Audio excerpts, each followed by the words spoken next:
और देश के सारे संसाधन, चाहे वो रेलवेज हो, एयर इंडिया हो, बैंक हो, इंश्योरेंस कंपनियां हो, गैस कंपनियां हो, पेट्रोलियम कंपनियां हो, आईटीडीसी के होटल्स हो, या तमाम तरह की जो गवर्नमेंट अंडरटेकिंग जो भारत सरकारों ने बेच दी, यानी जहां बेच गई वहां रिजर्वेशन खत्म हो गया।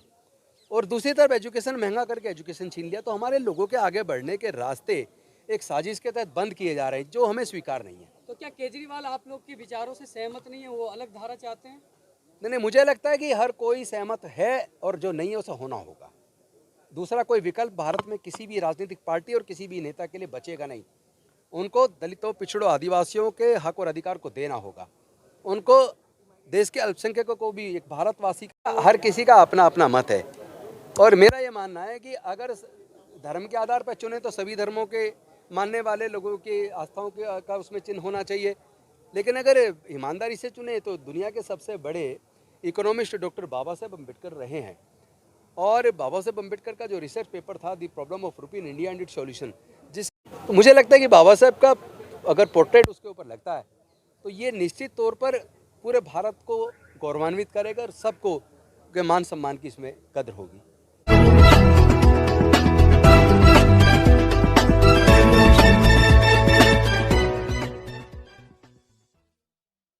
जिस तरीके से हिंदू राष्ट्र बनाने की बात कर रहे हैं आप, बौद्ध धर्मों का आगे बढ़ाने की बात कर रहे हैं, ऐसा नहीं लग रहा है कि वो हिंदू राष्ट्र की बात कर रहे हैं, आप बौद्ध धर्म को आगे बौद्ध धर्म नहीं है, बौद्ध धम्म है। धम्म में और धर्म में अंतर है, पहले अंतर करना सीखिए।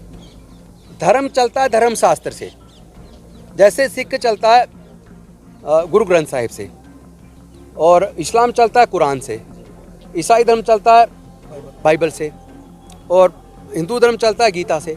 उसी प्रकार जब आप बौद्ध की बात करेंगे तो बौद्ध किसी एक धर्म साहित्य से, धर्मशास्त्र से नहीं चलता। बौद्ध धम्म है, धर्म नहीं है। वो वैज्ञानिक दृष्टिकोण से चलता है। उसमें सबके लिए समता, स्वतंत्रता, बंधुता, न्याय, प्रज्ञा, शील, करुणा और मैत्री की बात है। बुद्ध के धम्म का जो संदेश है, मानवता और शांति का संदेश, जो भारत से पूरे दुनिया में गया है। तो धम्म को और धर्म से आप प्लीज अंतर कीजिए। हम धार्मिक राष्ट्र बनाने की बात ही नहीं कर रहे हैं। हिंदू धर्म में कमी क्या है जो आप उसकी प्रतिक्रिया ले रहे हैं और हिंदू धर्म को छोड़ने की बात कर रहे हैं? देखिए, सबसे बड़ी कमी है अभी भी वो वर्ण और जाति में बटा है। वहाँ अभी भी छुआछूत है। वहाँ अभी भी दलितों की, आदिवासियों की, पिछड़े वर्ग के लोगों की मंदिर प्रवेश पर हत्याएं हो रही हैं, मूर्ति छू लेने पर हत्या हो रही है, मूंछ रखने पर, घड़ा छू लेने पर हत्या हो रही है।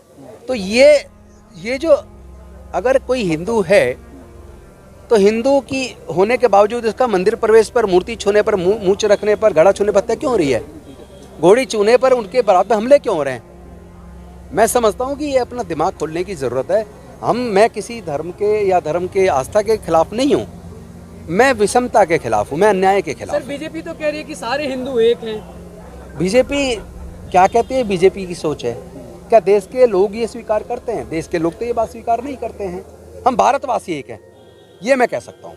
हमें भारत के नाम पे एकजुट किया जा सकता है, धर्म के नाम पे एकजुट नहीं करना चाहिए। आपके समाज के लोग आपके साथ हैं? इस पूरे मेरे समाज के नहीं, पूरे जो मानवतावादी लोग हैं, दलित, पिछड़े, आदिवासी, अल्पसंख्यक के साथ साथ जो अन्य जातियों और धर्म के मानने वाले लोग, जो मानवतावादी लोग हैं, जो समता और न्याय में भरोसा रखते हैं, वो सब बहुत बड़ी मात्रा में मेरे साथ हैं।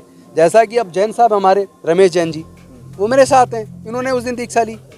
एक मेरे साथी जो क्षत्रिय समाज से, हरीश कुमार मेहरा एडवोकेट, वो क्षत्रिय होने के बाद उन्होंने बौद्ध धर्म की दीक्षा ली, वो मेरे साथ हैं। इस तरह मेरे दोस्त हैं मिश्रा जी, जो मुझे राजनीति में लेके आए, वो मेरे साथ हैं। मुझे लगता है मुस्लिम तो पूरा समाज है ही, जुल्फिकार हमारे साथ हैं, ऐसे बहुत लोग हैं।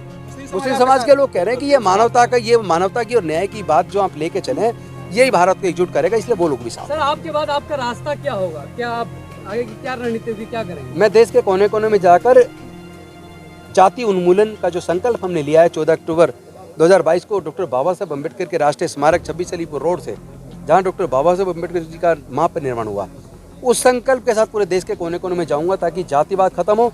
और सबसे पहले तो दलित, पिछड़ों, आदिवासियों के अंदर, अपने अंदर फैला जातिवाद खत्म हो।